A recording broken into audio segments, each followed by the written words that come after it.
and welcome to the NFL Draft. This is Seattle's sports presentation of the NFL Draft. Hear reaction to every Seahawks pick streaming on the Seattle Sports app. Come on, man! Day 3 of the NFL Draft rolls on. Must be day 3 because we're here. We got Mike Lefko. We've got Maura Dooley. I'm Curtis Rogers. And the producer show. It is. Let's go. They're actually letting us They're giving on the the people mics. what they really want. Exactly. But Seahawks making a pick just moments ago. Auburn cornerback Nehemiah Pritchett. That is their third pick of the day. They take a tight end from Michigan in the 4th round. They also had Tyrese Knight get picked too. Guys, it kind of feels like, this is kind of my read on the picks that the Seahawks have made so far, they're drafting for need. Not so much best player available, and I think it kind of makes sense because there are a lot of holes on this roster coming into this weekend, and they're addressing a lot of them. Yeah, you know what's interesting is that when we looked at Tyrese Knight, and, you know, Dane Brugler, you guys have had him on the show. We kind of use him as the reference because he puts out the beast. He puts in years of work into this. So he has a great breakdown on every prospect. And you're scrolling down. It's like, oh, 14th best linebacker, according to Dane Brugler. And yeah, that's just one guy. But then you look at Tyrese Knight and you kind of dive into what he did well. Run stopper. Led college football in tackles. A guy who...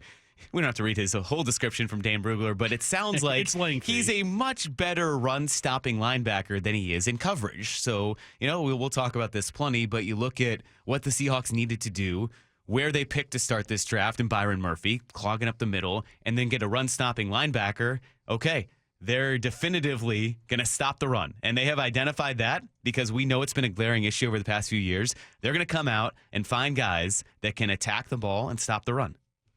Yeah, I think with, like you said, Tyrese, and then looking at Nehemiah Pritchett, who they just took, both write-ups I saw seemed like there's a lot to like, but at the very end it was like they still need some work.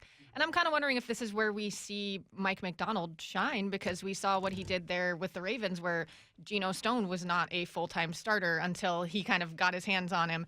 And you also saw some veterans that came in that weren't Jadeveon Clowney and just that weren't doing as well, and then when he got his hands on them, he polished them and they fit into his system. He talks a lot about simplifying things for players, and I just wonder if maybe they're getting the kind of guys that maybe other people have some knocks on, but that they think he can tweak and get out there probably quicker than we think. Yeah, I like that you bring up Geno Stone as kind of like the ideal situation with all these late round picks that the Seahawks are getting, because that was kind of the poster child in Baltimore of like, hey, this guy was floundering in the NFL until Mike McDonald showed up, and then all of a sudden got a very nice payday.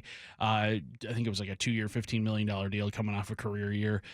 The Seahawks are going to need a lot of these guys in the late rounds to hit, because this is, you know, rookie contracts are the most valuable thing in the NFL. Getting that production out of these young guys and having them play beyond their worth in terms of their contract, that's exactly how you build a championship caliber team. That's how you build a contender. We saw it the first go around with, you know, John Schneider and Pete Carroll those first few years.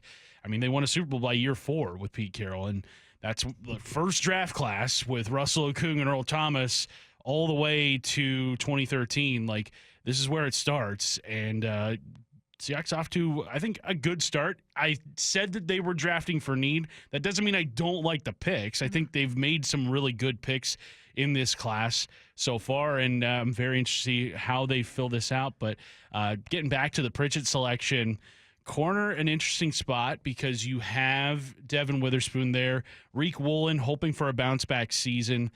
Mike, when you look at what Pritchett and just kind of the position of corner right now and the secondary, where do you see the Seahawks kind of filling in those gaps? Because you still have safety that might need addressing.